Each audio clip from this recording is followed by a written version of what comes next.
नमस्कार दोस्तों, मैं हूं आपके साथ हर्ष भारद्वाज। इटली में G7 देशों की मीटिंग में इटली के प्रधानमंत्री जॉर्जिया मेलोनी जिस तरीके से सभी राष्ट्राध्यक्षों से मिली, कभी नमस्ते करके तो कभी किस करके तो कभी हाथ मिलाकर, उन्होंने दुनिया के ताकतवर नेताओं का स्वागत किया।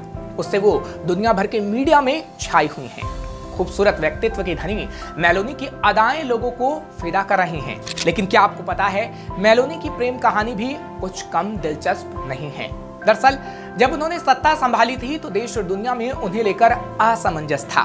लेकिन जिस तरह अस्थिर इटली को उन्होंने अब तक की स्थिर सरकार दी, साथ साथ यूरोपियन यूनियन में भी अपनी पार्टी को जिताकर खुद की स्थिति मजबूत की है, उससे जॉर्जिया मेलोनी ने खुद को इटली और यूरोपीय राजनीति में एक शक्तिशाली और प्रभावशाली नेता में बदल दिया है।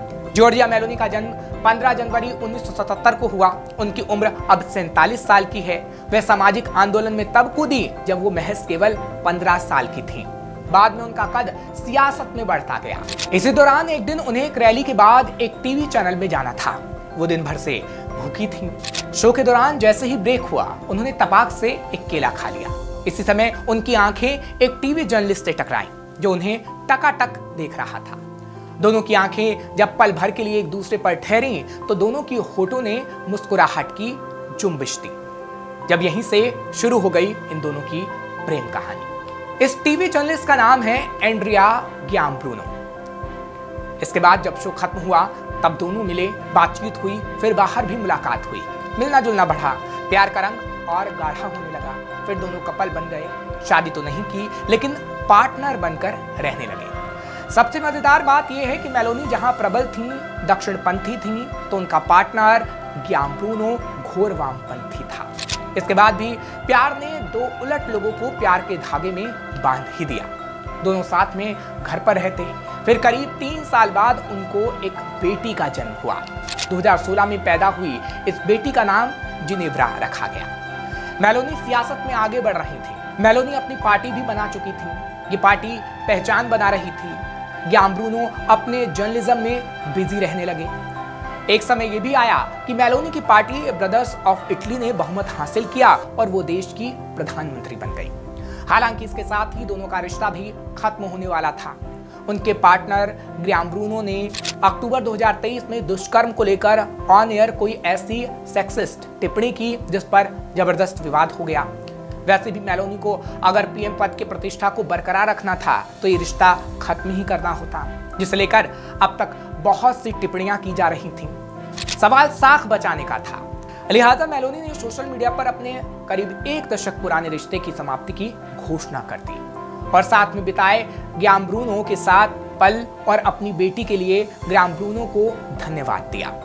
फिलहाल मेलोनी की बेटी 6 साल की है। उनका नाम जिनेव्रा है।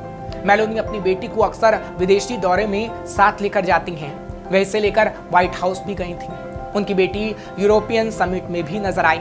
वहीं बाली की G20 समिट में भी उनकी बेटी उनके साथ थी। वे कहती हैं कि जब बेटी उनके साथ होती है तो वे ज्यादा मजबूत फील करती हैं।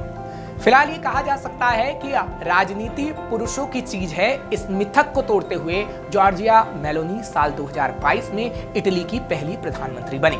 जहां मेलोनी ने देश की पहली महिला प्रधानमंत्री बनकर इतिहास रचा, वहीं महज 31 साल की उम्र में मंत्री बनकर भी उन्होंने इतिहास में अपना नाम दर्ज किया।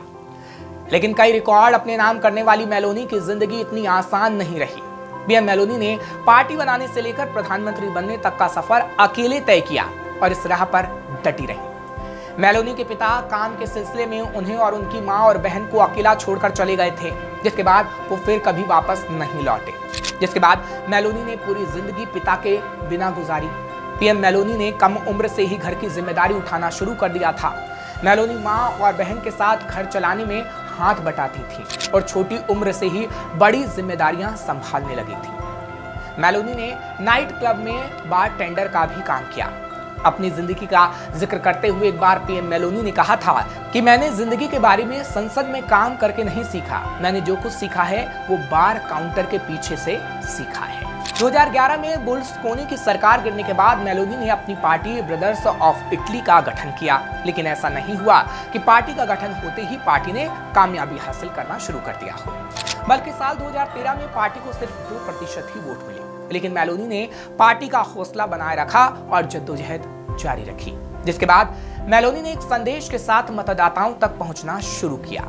बार बार वो कहने लगी, मैं जॉर्जिया हूं, मैं एक महिला हूं, मैं एक मां हूं, मैं एक इटालियन हूं, मैं ईसाई हूं। जिसके बाद साल 2022 में मेलोनी की पार्टी ने 119 सीटें जीती और मेलोनी प्रधानमंत्री की गद्दी पर काबिज होने वाली पहली महिला बनी। मेलोनी ने अपने नारे में बार बार कहा कि वो एक सिंगल मदर है। देश की प्रधानमंत्री होने के साथ मेलोनी लगातार महिलाओं के लिए प्रेरणा भी बनती रही। उन्होंने बार बार इस बात को न सिर्फ देश बल्कि पूरी दुनिया के सामने रखा कि एक सिंगल मदर बच्चा संभालने के साथ ही देश भी संभाल सकती है, और उन्होंने ऐसा करके भी दिखाया। श्रेष्ठ उत्तराखंड पर खबरों से जुड़े रहने के लिए चैनल को सब्सक्राइब और लाइक करें, बेल आइकन दबाएं और देखते रहें श्रेष्ठ उत्तराखंड।